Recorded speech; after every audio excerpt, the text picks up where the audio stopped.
नमस्कार। वर्ष 2023 के आखिरी महीने में एक इम्पॉर्टेंट वीडियो लेक्चर लेकर मैं आपसे एक बार फिर मुखातिब हो रहा हूँ। आप में से बहुत से दर्शक ऐसे हैं जिन्होंने स्टेट्स में या यूनिवर्सिटीज़ में असिस्टेंट प्रोफेसर के लिए अप्लाई किया है या आने वाले समय में असिस्टेंट प्रोफेसर के इंटरव्यू की तैयारी कर रहे हैं। इस बारे में मैं कुछ कहना चाहता हूँ और कुछ इम्पोर्टेंट सजेशंस भी देना चाहता हूँ कि आप सब असिस्टेंट प्रोफेसर के इंटरव्यू की तैयारी किस तरीके से करें। 3 तरीके से असिस्टेंट प्रोफेसर्स की जो नियुक्तियां हैं वो की जाती हैं। स्टेट्स में हायर एजुकेशन कमीशन के द्वारा या वहाँ के लोक सेवा आयोग के द्वारा। गवर्नमेंट जो डिग्री कॉलेजेस या पीजी कॉलेजेस हैं वो स्टेट गवर्नमेंट की जो लोक सेवा आयोग है उसके द्वारा होती है नियुक्ति। और सेंट्रल यूनिवर्सिटीज़ जो हैं वो अलग से अपने विज्ञापन देती हैं और इसी तरीके से जो स्टेट्स की यूनिवर्सिटीज़ हैं वो भी अलग से विज्ञापन देती हैं। अब इस क्रम में 3 तरीके के जो एप्लीकेंट्स हैं उनको अप्लाई करना है। पहला जो केवल नेट हैं, दूसरे जिन्होंने पीएचडी कर रखी है और तीसरे ऐसे कैंडिडेट्स हैं जो पीएचडी और नेट दोनों हैं। अब आते हैं कि किस तरीके से हम आने वाले समय में जो हमारे इंटरव्यूज़ होंगे उनकी तैयारी करें। अधिकतर स्टूडेंट्स को ये परेशानी रहती है कि इंटरव्यू में क्या पूछा जाएगा, किस तरीके से हमको जवाब देना है। तो मैं इस बारे में कुछ आपको टिप्स दे रहा हूँ। सबसे पहले तैयारी करते समय ये ध्यान रखना है कि जिस विषय पर आपने अगर पीएचडी है तो उस विषय से संबंधित आपको ठोस जानकारी होनी चाहिए। जैसे कौन कौन से आपने सोर्सेज यूज़ किए हैं, उसमें प्राइमरी सोर्सेज कहाँ से यूज़ किए हैं, सेकेंडरी सोर्सेज कहाँ से लिए हैं, फिर आपका कंक्लूजन है इसमें नया क्या निकाल के आप लाए हैं। तो ये जानकारी पूरी तरीके से एक एप्लीकेशन जिसने डाली है अपने इंटरव्यू के लिए असिस्टेंट प्रोफेसर की, उसको ये जानकारी पहले से पूरी तरीके से होनी चाहिए कि उसने जिस विषय पर शोध प्रबंध पूरा किया है, डिग्री उसको अवार्ड हुई है, उसके बारे में उसे पूरी जानकारी आवश्यक है। दूसरी कैटेगरी ऐसी है जो पीएचडी नहीं है, केवल नेट हैं। उन कैंडिडेट्स के बारे में बताना चाहूँगा कि उनसे जनरल सवाल किए जाएंगे। जैसे आपका विषय हिंदी है या संस्कृत है या इतिहास है या कोई साइंस का विषय है, तो कौन से सब्जेक्ट्स में आप इंटरव्यू दे रहे हैं उससे संबंधित आपसे कुछ फंडामेंटल जानकारी ली जाएगी। जैसे आपका पीजी में क्या स्पेशलाइजेशन रहा है।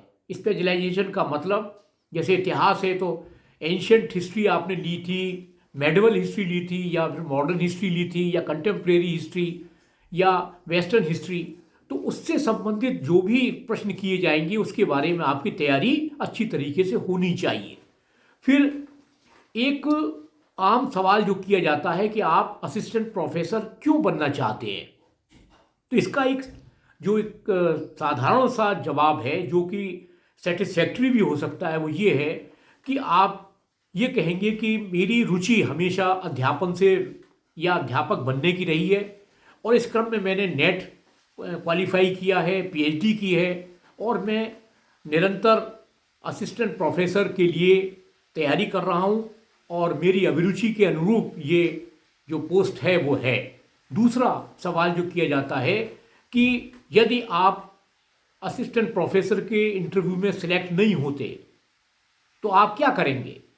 तो सीधा उत्तर ये होगा कि जो इंटरव्यू के समय सवाल किए गए उन सवालों का कैंडिडेट के द्वारा किस तरीके से जवाब दिया गया, क्या वो खुद सेटिस्फाई है या जो इंटरव्यू बोर्ड है या उसके एक्सपर्ट्स हैं क्या वो सेटिस्फाई हैं। हो सकता है कि एक इंटरव्यू में आपका सिलेक्शन ना हो, दूसरे इंटरव्यू में आपका सिलेक्शन हो। तो ये डिपेंड करता है कि हम इंटरव्यू की किस तरीके से तैयारी करते हैं।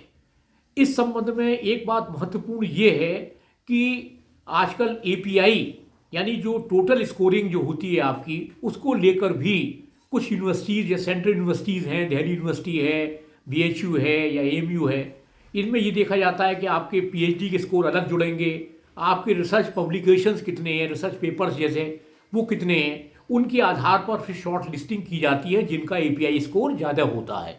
तो एक तो महत्वपूर्ण बात यह है कि अगर आप नेट भी हैं फिर भी आप कुछ ना कुछ लिखिए और अपने रुचि के अनुरूप या जो विषय है उससे संबंधित जो भी नेशनल या इंटरनेशनल जर्नल्स हैं उसमें अपने रिसर्च पेपर्स का पब्लिकेशन अवश्य कराइए।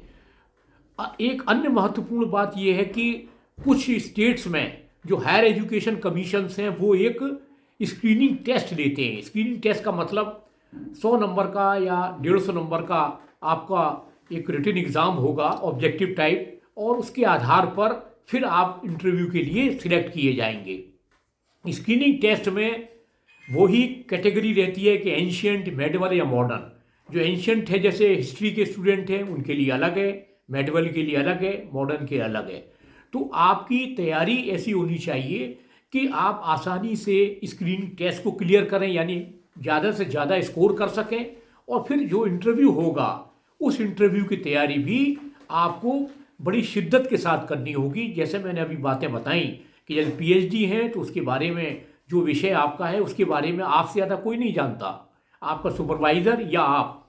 तो आप जो है इंटरव्यू बोर्ड को किस तरीके से सेटिस्फाई करते हैं अपने सवालों के जवाब देकर, वो भी आपकी कहना चाहिए कि प्रेजेंस ऑफ माइंड, आपकी स्किल, कम्युनिकेशन स्किल आपकी कैसी है, उसको अगर इम्प्रूव करना है तो वो करने की कोशिश कीजिए। और बड़ी संख्या में उत्तर प्रदेश, मध्य प्रदेश, राजस्थान जैसी जगहों में, स्टेट्स में असिस्टेंट प्रोफेसर के इंटरव्यू होने जा रहे हैं। इसी तरीके से सेंट्रल यूनिवर्सिटीज़ में, दिल्ली यूनिवर्सिटी के बहुत से कॉलेजेस में रेगुलर इंटरव्यूज़ होते रहते हैं। तो उन इंटरव्यू में हम किस तरीके से अपने को परफॉर्मेंस देंगे, ये बात सारी आपको एक अप्रोच बना के, एक तरीके का एक मॉड्यूल तैयार करके फिर आप इंटरव्यू की तैयारी करेंगे। तो मैं आशा करता हूँ कि वर्ष 2024 में आप किसी न किसी कमीशन के द्वारा या किसी यूनिवर्सिटी के द्वारा असिस्टेंट प्रोफेसर के रूप में नियुक्त किए जाएंगे। इन्हीं आशाओं के साथ वर्ष 2024 की आप सभी को बहुत बहुत शुभकामनाएं। धन्यवाद। यदि आपको ये वीडियो लेक्चर अच्छा लगा हो तो कृपया सब्सक्राइब, लाइक या शेयर अवश्य कीजिए, और एक नए वीडियो लेक्चर को लेकर एक बार फिर मैं आपसे मुखातिब होऊंगा। तब तक के लिए बहुत बहुत धन्यवाद।